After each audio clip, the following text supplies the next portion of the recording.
Salve, salve, minha gente! 26 de maio de 2026.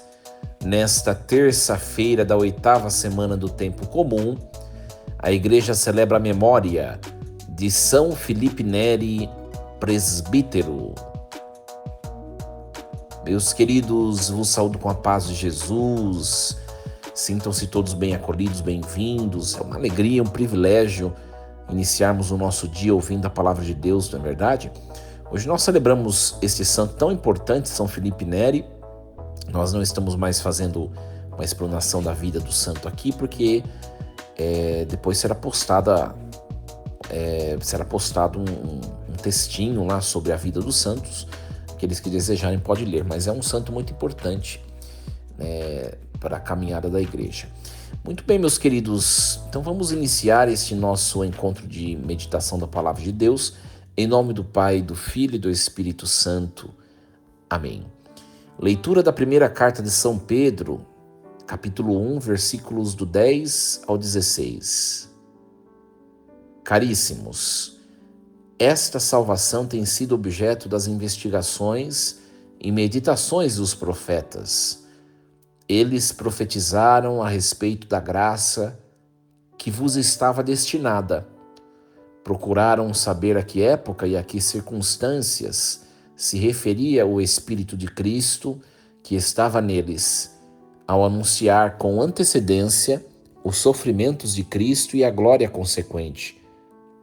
Foi-lhes revelado que, não para si mesmos, mas para vós, estavam ministrando essas coisas que agora são anunciadas a vós por aqueles que vos pregam o Evangelho, em virtude do Espírito Santo enviado do céu. Revelações essas que até os anjos desejam contemplar. Por isso, aprontai a vossa mente, sede sóbrios e colocai toda a vossa esperança na graça que vos será oferecida na revelação de Jesus Cristo. Como filhos obedientes, não modeleis a vossa vida de acordo com as paixões de antigamente, do tempo da vossa ignorância. Antes, como é santo aquele que vos chamou, tornai-vos santos também vós em todo o vosso proceder, pois está na Escritura: sede santos, porque eu sou santo. Palavra do Senhor. Graças a Deus. Muito bem, meus queridos. Então, nós ontem retomamos essa segunda parte do Tempo Comum, né?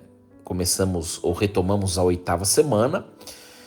Ontem, era para nós termos acompanhado na liturgia a primeira parte desse capítulo 1 da primeira carta de São Pedro. Só que ontem a igreja celebrou a memória de Nossa Senhora Mãe da Igreja, que tem texto próprio. Por isso que hoje nós começamos o capítulo 1 a partir do versículo 10, é porque versículos do 1 ao 9 teria sido lido ontem, mas não foi, né? Então parece que a gente perdeu um pedacinho, né? Mas a gente vai tentar dar uma adaptada. Vamos entender um pouquinho como que está estruturado o texto da primeira carta de São Pedro, né, o contexto histórico. Eu sempre gosto de fazer isso, né? O destinatário da carta, a geografia, né, também o contexto teológico e social, é muito importante. Não basta pegar a mensagem bíblica, gente, e colocar na vida. A gente precisa entender em que contexto que ela foi escrita, não é? Então vamos lá. A primeira carta de São Pedro, ela é tradicionalmente atribuída ao apóstolo Pedro, né? Foi escrita na chamada Babilônia. Lembrando que a Babilônia, a que se refere o texto bíblico, gente, é um codinome cristão primitivo para a cidade de Roma, tá bom? Então, essa carta ela foi escrita mais ou menos na década de 60 depois de Cristo, um pouco antes do martírio do apóstolo São Pedro. Lembrando que quem reinava naquele momento era o imperador Nero, né? Tá? Mas, gente, tem alguns estudiosos acreditam de maneira diferente que essa carta não tenha sido escrita por Pedro, até porque Pedro não era muito dado aos estudos, né? Era um homem um pouco mais... não era igual São Paulo, que tinha sido letrado, estudava na escola de Gamaliel, diferente. Pedro não, Pedro vivia de companhia de pesca, né? Então, alguns estudiosos dizem que quem escreveu a carta, na verdade, foi um dos discípulos de Pedro, né? O qual preservou fielmente a tradição petrina. Então, é a chamada corrente pseudo-epigráfica, né? Mas nós não sabemos, né? Nós não sabemos. O fato é que, se foi outra pessoa que escreveu, foi alguém que conviveu com Pedro e que ouviu toda a história dele, contada por ele, né? A epístola, ela é endereçada às comunidades cristãs que estavam dispersas, né? Estavam dispersas nas províncias romanas da Ásia Menor. Lembrando que a Ásia Menor, no tempo bíblico, é o que hoje no nosso mapa é a Turquia, tá? Quando se fala do Ponto, da Galácia, da Capadócia, da Ásia, da Bitínia, né? São essas localidades aí. Os destinatários, eles eram predominantemente de origem pagã, convertida, tá? Então, para quem que Pedro escreve, ou o discípulo de Pedro escreve? Para gente que era pagão e se tornou cristão, tá? E na própria carta eles são chamados de estrangeiros e peregrinos, tá?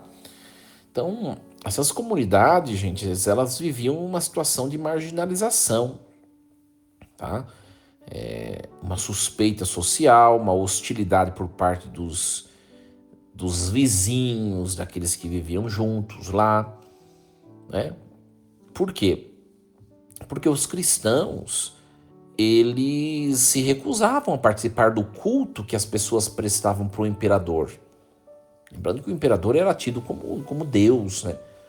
Então, o objetivo principal da carta é encorajar esses cristãos a permanecerem firmes na fé diante do sofrimento, né? Esses cristãos precisam fundamentar a sua identidade na esperança da salvação e na pertença ao novo povo de Deus, tá? Exortando-os a uma conduta irrepreensível, uma conduta santa no meio dessa sociedade aí que presta culto a deuses falsos, né? Tá? E essa perícope que nós ouvimos hoje, o capítulo 1, versículos do 10 ao 16, situa-se na seção de abertura da carta ainda, tá? Trata da dignidade da vocação cristã. Então, após entoar um hino de louvor a Deus pela grande misericórdia que nos regenerou para uma esperança viva, o autor ele aprofunda o mistério dessa salvação, tá? Então, a perícope aqui, nós podemos dividi-la claramente em duas partes. Primeiro, os versículos do 10 ao 12, que é uma fundamentação teológica e histórica da salvação, né? Mostrando como ela foi investigada pelos profetas do Antigo Testamento, né? E agora ela é anunciada pelo Espírito Santo. E depois os versículos do 13 ao 16, que é uma exortação moral e prática, né? Onde a grandeza da salvação revelada exige dos fiéis uma resposta de vigilância, de sobriedade, de obediência, imitando a santidade que vem de Deus, né? Muito bem, então vamos lá interpretar um pouquinho esse texto e colocá-lo na nossa vida, né? Primeira coisa, essa passagem ela nos convida a resgatarmos o espanto e o profundo valor diante da nossa fé corrente, não é? Então, o autor sagrado ele estabelece uma continuidade, mas ao mesmo tempo uma superioridade da revelação neotestamentária, ou seja, do Novo Testamento, sobre a revelação veterotestamentária, ou seja, do Antigo Testamento, a Antiga Aliança, tá? Então, gente, muitas vezes nós tratamos a vivência cristã e os sacramentos, por exemplo, como rituais comuns, né? Nós nos esquecemos que nós temos em mãos, né? O que nós temos em mãos é o cumprimento do desejo ardente de gerações de patriarcas, de profetas, de reis do Antigo Testamento. Então, foram muitos séculos, gente, de espera para aquilo que nós hoje desfrutamos. Nós temos que ter essa consciência. Hoje a gente tem a capacidade, né, de vir à igreja, de encontrar tudo bonitinho, tem um templo, tem tudo organizadinho, né? O culto litúrgico é tudo, goza de uma certa perfeição, tudo organizado. Mas, gente, foram séculos e séculos de espera disso e de preparação para isso. E como nós valorizamos pouco. Como nós valorizamos pouco. Quanta gente morreu sem ver o que nós vemos e o que nós podemos tocar. É ou não é verdade? Não é? Então, na prática, isso se traduz, pelo menos deve se traduzir, né, numa gratidão ativa e num zelo pelas Escrituras e pela liturgia. Né? Diante das tribulações cotidianas, a certeza de que o sofrimento não é a última palavra na nossa vida, não é?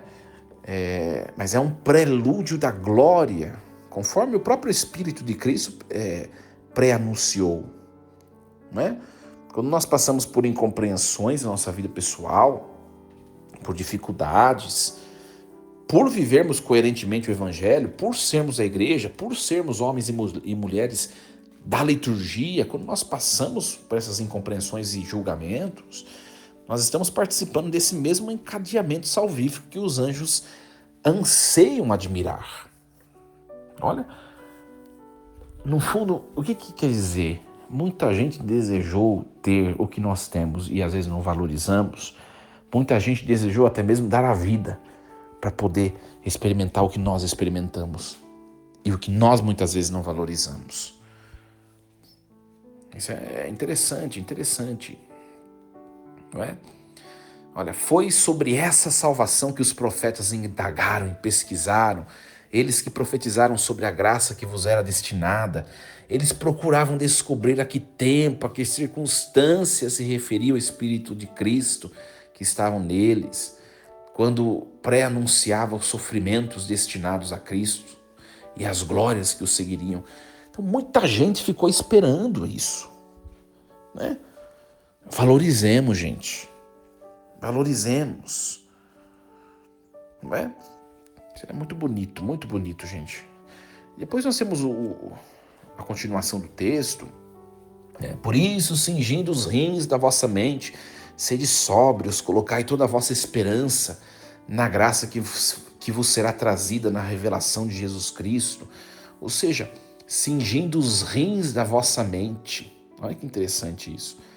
É claro que é uma metáfora aqui, né? Uma metáfora semítica, baseada no ato de amarrar as vestes longas ao redor da cintura, tá? Para facilitar a ação física, né? É como se fosse usar um avental, né? E aqui a aplicação ela é intelectual e moral, né? Lógico, né, gente? Significa prontidão mental, foco rigoroso, né? Eliminar distrações espirituais. Né? Por quê? Quando a gente está distraído espiritualmente, gente, a gente não valoriza, a gente não usufrui daquilo que nós temos. E é verdade. Pensemos bem. Quantas vezes nós celebramos a Eucaristia, mas a nossa mente divaga, o nosso coração muitas vezes não está ali. Simplesmente é um rito que se torna estéril, frio, e não se faz presente na nossa vida, né? Por isso que eu sempre falo para as pessoas, né?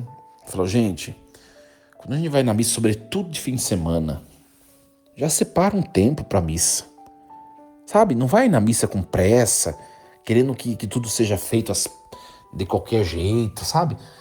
Até mesmo os padres, né?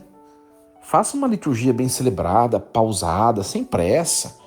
Esse negócio de pressa, sabe? Esse negócio de limitar tempo para Deus, isso daí não é legal. É claro, né, gente? A gente tem que ter sobriedade, tem que ter prudência, tem que ter bom senso, né? Por exemplo, eu vou falar para vocês, né? Esse negócio de homilia de 8 minutos, né? Isso aí eu não consigo. Porque, claro, de dia de semana, sim. Mas de fim de semana, por exemplo, a gente quer preparar um caminho legal, um ordenamento lógico bacana para levar as pessoas a crescer um pouco no conhecimento da igreja, no conhecimento da Bíblia. Claro que não é um momento de aula, mas é um momento de edificação, sim, né? E além de tudo, acima de tudo isso, também é um momento de fazer com que a palavra ela penetre no nosso coração. Imagina, a gente vai fazer 5 minutinhos, gente.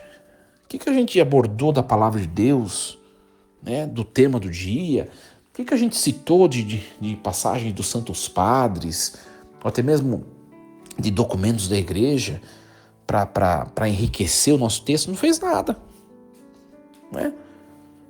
Então, quando você for celebrar a liturgia, você que me escuta, né? Separe um tempo para Deus no seu fim de semana.